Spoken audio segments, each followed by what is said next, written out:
We made our way to the reception hall, eager for the festivities of the ceremony. However, our excitement was dampened by an unforeseen issue. There was a seat reserved for my husband, but none for me. I searched fruitlessly, growing increasingly perplexed until Mary approached me. "What's wrong?" she asked, her expression half amused. "Mary, you've arrived at just the right moment. There's no seat for me somehow," I replied, frustration evident in my voice. Mary's smile widened slightly as she responded, "Somehow? There was never a seat for you in the first place, huh?" I couldn't believe what I was hearing. "What do you mean?" "My name is Sharon, a 34-year-old housewife.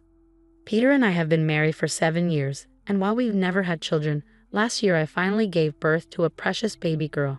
The journey of childbirth was arduous, but holding my daughter for the first time made it all worthwhile. Peter has been a supportive partner, always making it home at a fixed time to help with parenting duties." "Here, sis, give this to my niece," my younger brother interjected, appearing once again with gifts for my daughter. Despite his teasing, his affection for her was evident. Noel and I share a close bond, despite the 5-year age gap. We've only had each other since our parents divorced when we were young. Our mother, a hardworking woman who held multiple jobs to support us, passed away from cancer 5 years ago. Her strength and sacrifice have shaped who we are today, and I'm grateful to have shown her myself in my wedding dress.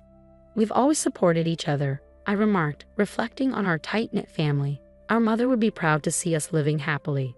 As I playfully teased my brother about his lack of weekend plans, he dropped a bombshell. He was considering marrying someone. I was taken aback. I never expected this from my brother. It was entirely out of the blue. "Can I come over next Saturday to introduce her to you and Peter?" he asked. "Of course you can. I'll check Peter's schedule too." "Yeah, thanks," I replied. After my brother left, I felt a rush of emotions. I had always looked after him at home while our mother was working, so our bond felt more like that of a guardian and ward than siblings. The fact that my dear brother would come to tell me about his wedding was a significant moment for me. I couldn't wait for Saturday. Since my husband had the day off, we planned to meet them together. As the day approached, I grew increasingly restless, eager for their arrival. "Sharon, you've been so fidgety lately," Peter remarked. "Noel is bringing his fiancé over, right? It's making me nervous." "Don't worry, Sharon. I doubt Noel is expecting his sister to be nervous," Peter reassured me. As we discussed, the doorbell rang. My brother and his fiancé arrived about 5 minutes later than planned, and my heart began to race. Opening the door, I was greeted by a beautiful woman standing beside my brother. "Hey sis, welcome. Why are you so nervous?" my brother asked. "Who, me? I'm not nervous," I replied unconvincingly. As we exchanged pleasantries, I couldn't help but notice the warmth in Mary's greeting as she introduced herself. "Nice to meet you. I'm Mary." "I'm Sharon, Noel's sister," I replied, trying to mask my nerves with a smile. I ushered them into the living room where my husband awaited. He gave them a quick once-over before offering to make tea. "Oh, we brought some sweets. Let's all have some," Mary suggested. "Thank you," I replied, accepting the offer to prepare tea together. Once everything was ready, we settled at the dining table and engaged in conversation. Mary, poised and beautiful like myself, appeared slightly nervous, glancing around the room. "So where did you two meet?" I inquired. "We met through work." Mary was working as a receptionist at a client's office where I was involved in negotiations. My brother explained, a hint of bashfulness in his tone. "Not only managing negotiations, but also bringing a fiancé." "Good work, Peter," my husband chimed in, lightening the mood. My brother laughed along, and Mary joined in, easing the tension. "How old are you, Mary?" I asked. "I turned 24 this year," she replied. "Ah, so she's 5 years younger than Noel, which means she's a full decade younger than me," I noted. "Are you planning on continuing to work after getting married?" "No, I'm going to quit. I don't need to work that much. Noel works at a major company and my family is quite wealthy," Mary explained, her true colors starting to emerge. "You're not working currently, are you?" I asked. "No, I quit after giving birth to my daughter, but I was with the company for about 15 years, I explained. "Wait, 15 years? How old are you now?" Mary's tone shifted, her expression hardening. "I'm 34, I replied. "Oh, a high school graduate," Mary said, sounding condescending. Before I could respond, my brother jumped in, defending me. Sharon started working right after high school. We were poor, so Sharon sacrificed everything for me. Don't look down on her. I wasn't intending to look down on her. I was simply taken aback because I've never encountered someone like that before. However, my brother's defense created an awkward atmosphere. I swiftly tried to diffuse the tension by acknowledging that it must be unusual for Mary. Mary chimed in, saying, "Yes, exactly. I didn't mean it in a bad way. I was just surprised." Noel seemed to accept this and replied, "Oh, okay, as long as that's the case." To change the subject, I asked Mary about her father's profession. "My dad is the editor-in-chief of a publishing company called Double X," Mary proudly stated. I couldn't help but notice something, but I decided not to bring it up to avoid another awkward reaction from Mary. Instead, I chose to let it pass for now. Mary appeared to take great pride in her father's success, and she boasted about it with a gleam in her eye. It almost seemed as if her happiness bordered on smugness, and I couldn't shake the feeling that her nose had grown a few inches longer since she first arrived at our house. And with that, the meeting to announce my brother's engagement came to a close. After bidding farewell to Noel and Mary, I collapsed onto the sofa, feeling utterly drained. "I'm exhausted," I sighed. "You did well. I'll make some coffee," my husband offered, gently cradling our daughter in his arms. "Thank you. But I wonder if Noel's going to be okay," I mused, watching as my husband carefully laid our daughter in her crib. "Huh? Because Mary seems difficult and she was mocking you?" he asked, concern evident in his voice. "I hope they're okay," I replied, a sense of worry creeping into my thoughts. "Well, Noel did quickly point that out, so maybe that part will be okay," although I expressed my concern, acknowledging that Noel and Mary had grown up in vastly different environments, likely leading to differing values. Despite Noel's success, their diverse backgrounds could potentially lead to misunderstandings. However, I recognized that it was ultimately Noel's life, and he was the one tasked with making decisions. As his sister, all I could do was offer my support and watch over him. Several months later, Noel and Mary unexpectedly visited our house. "What brings you here all of a sudden?" I asked, curious. "We wanted to give this to you today," Noel said, handing over an invitation to their wedding. "Wow, you're finally holding the ceremony. We really want you to come." "Of course I'll be there. It's my dear brother's big day after all," I replied, excitement bubbling within me. But before I could fully relish the moment, Mary interjected, casting doubt on my attendance. "But you don't have any relatives to rely on, and you can't bring your baby to the wedding, can you?" Her concern was evident, but her tone hinted at something more, almost questioning if I would truly attend. "Don't worry about it. We'll leave her with my mother-in-law," I reassured her. Mary's disappointment was palpable as she murmured, "Is that so?" "What's up, Mary? You seem down," Noel observed, sensing the shift in her demeanor. "I'm just tired," Mary replied with a forced laugh.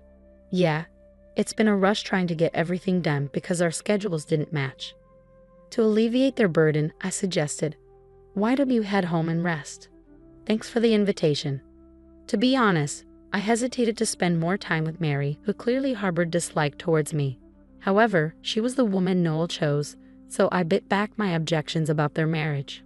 On the day of the wedding, my husband and I arrived at the venue. Noel looked so handsome walking with Mary. As someone who had always cared for him like a mother, I couldn't help but feel moved to tears. "Mom, look at how grown Noel is," I whispered in my heart, knowing our late mother must be watching from heaven, likely emotional witnessing the ceremony. Filled with anticipation from the ceremony, we proceeded to the reception hall. Yet an unexpected problem arose. There was no seat for me. Despite my repeated searches, I couldn't find one. I had to approach the venue staff for assistance. Even after their check, they confirmed there was no seat reserved for me. "Isn't it strange that the groom's sister's husband has a seat, but the groom's sister doesn't?" my husband inquired. The staff presented the seating chart provided by Mary and Noel. Just then, Mary approached us. "What's going on?" she asked. "Good timing, Mary. There seems to be a mistake, and I don't have a seat," I explained. Mary laughed dismissively. "A mistake? There's no way. We didn't prepare a seat for you from the start." I couldn't believe what I was hearing. "What do you mean?" I asked, my voice shaking with disbelief. Mary's expression twisted into something sinister. "When Noel is with you, he He doesn't care about me, and he's spending all his money on his niece," Mary accused. "He buys things for our daughter, but they aren't expensive, and occasionally, that's not the point. Anyway, my happiness is diminished by you. Please leave." With that, Mary glared at me with disdain. I was taken aback by her hostility. How could someone act so horribly based on misunderstandings? I hated the fact that my dear brother was marrying a woman like this. Suddenly, a man rushed towards us, exclaiming, Hey, Mary, what are you doing?" "Huh? Dad, why are you so panicked?" Mary responded. It was Mary's father, who also had connections with me. "You didn't say something rude to this lady, did you?" he demanded. "She's the annoying old hag interfering with my happy marriage," Mary retorted. "What? Apologize right now," her father commanded. Frustrated with their argument, I turned to Mary's father and bluntly stated my intentions. "Editor-in-chief, I want to conclude my column with this week's issue. I deeply apologize. She was disrespectful." "We'll do anything. Please don't quit," he pleaded, realizing the gravity of the situation. Seeing her father apologize profusely, Mary was left in shock. Despite this incident, I found solace in my recent popularity. After successfully losing weight, I had been writing about beauty and self-care on social media. My posts about post-maternity self-care had garnered attention, making me quite popular. I earned a decent income by writing articles for a magazine where he served as the chief editor. Thankfully, my continuous contributions had significantly boosted the magazine's sales. Little did I know that Sharon's younger brother was my daughter's fiancé. "Oh, you didn't come to the family gathering, did you? You said there was no need for just a sister." "I deeply apologize if I had known it was you, Sharon," Mary's father stammered, visibly embarrassed. "Your words only serve to emphasize your poor character," I retorted, silencing him with my firm response. Mary's father could only stand there, speechless. "Anyway, I'd like to formally discuss my column with your company later." "Goodbye," I declared, swiftly leaving the venue. My husband followed suit, insisting that if I wasn't attending, neither was he. Suddenly, my brother Noel rushed over, questioning why we were leaving. I explained everything to him, and his expression turned incredulous. "What? That can't be. When I was at home, I saw a seating chart with Mary and your names on it," Noel recounted. Realizing that Mary had shown a fake seating chart to Noel, his face flushed with anger. He stormed into the reception hall and called off the engagement, stating his reasons. "I can't marry a person who treats my sister so poorly," Noel declared, his voice firm and resolute. It became evident that he wasn't the one spending extravagantly on gifts for his niece. It was Mary who had a penchant for extravagant purchases. This, combined with the lavishness of their wedding, strained their finances. Being unjustly blamed for the financial strain caused by Mary's spending habits was anything but pleasant for Noel. He'd realized that Mary was at fault for their predicament. Noel explained to the attendees that the event would now be a simple dinner, and then he left. Later, issues regarding the wedding costs arose, but I cooperated with Noel to resolve them.